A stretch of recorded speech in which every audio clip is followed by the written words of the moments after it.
The reason that we are in Fribourg, Switzerland is because Chris wanted to go to this place. This is called the Playroom, and they have the largest collection in the world of vintage synthesizers that you can actually play.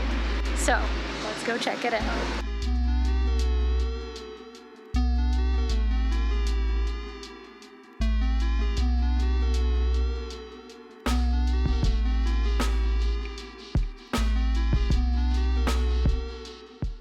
The tickets are a little bit pricey. It was 70 Canadian dollars each, or 140 together. I believe it was roughly 50 euros, which is a bit on the higher end for budget backpacking, but this is something that Chris really wanted to do, so we made sure to get down here so he could go check it out. So they have something called the Playroom session where you can actually play some of the synthesizers. Some of them are ones that you just can't find. They're vintage or they're sort of rare. And they rotate the ones in the Playroom so you can play different ones at different times.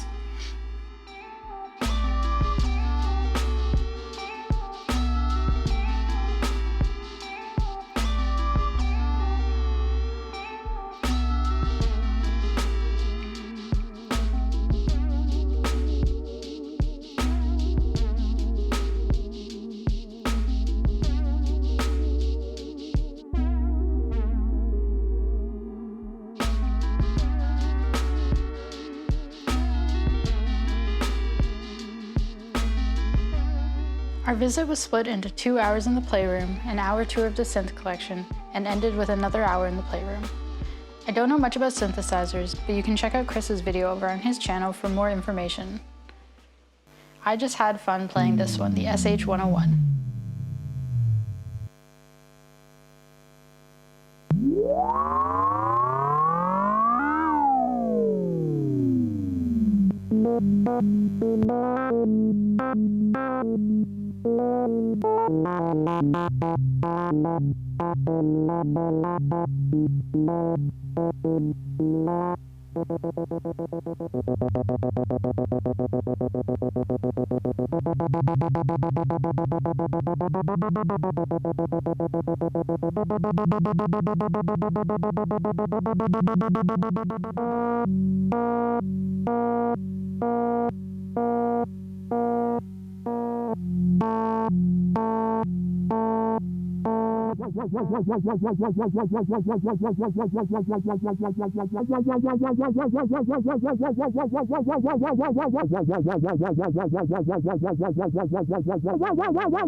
The tour was really cool. The guide we had was super knowledgeable, and the private collection is massive.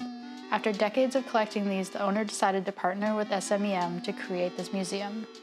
They are still in the process of cataloging and repairing many of them. They plan to eventually have a proper showroom to display them. What I found interesting was the huge variation in what is considered a synthesizer. The collection also includes other instruments and electronics, so it's not just synthesizers. The collection definitely has some unique pieces in it.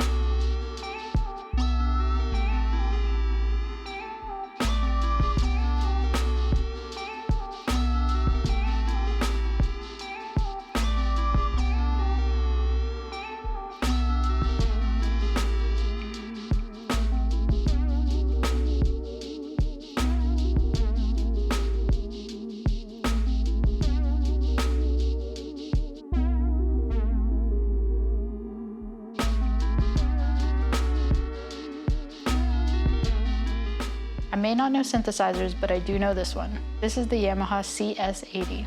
This was the synthesizer used to create the Blade Runner soundtrack, one of my favorite films.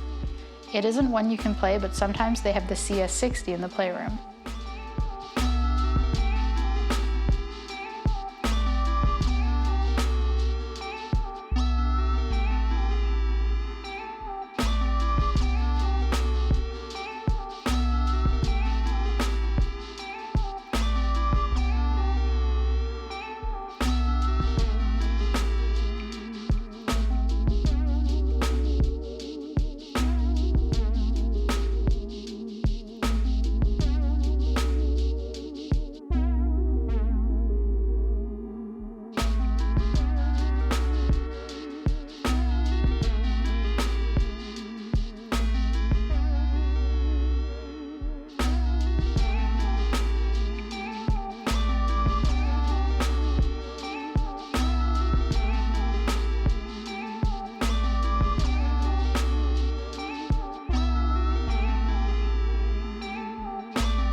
That's it for our tour of SMEM. It's definitely worth checking them out. They also do events and artist residencies, so definitely look them up if you are into electronic music. You can see the sign, the Blue Factory. So this area also has restaurants, cafes. There was a museum of beer, like a brewery museum here as well. So you could make the trip out here and do a couple things. Honestly, I am not that big into synthesizers, and I still had so much fun. The staff there are great. The selection of synthesizers to play from is really varied, so you can try everything out if you wanted to like maybe see if you like playing with synthesizers. So yeah, I actually recommend it. I thought it was a lot of fun. It is a bit on the higher end of cost as far as things that we normally do, but I think it's worth it. Also to support them because they are a very small museum and they are just getting started. Definitely check it out if you're in Fribourg, Switzerland.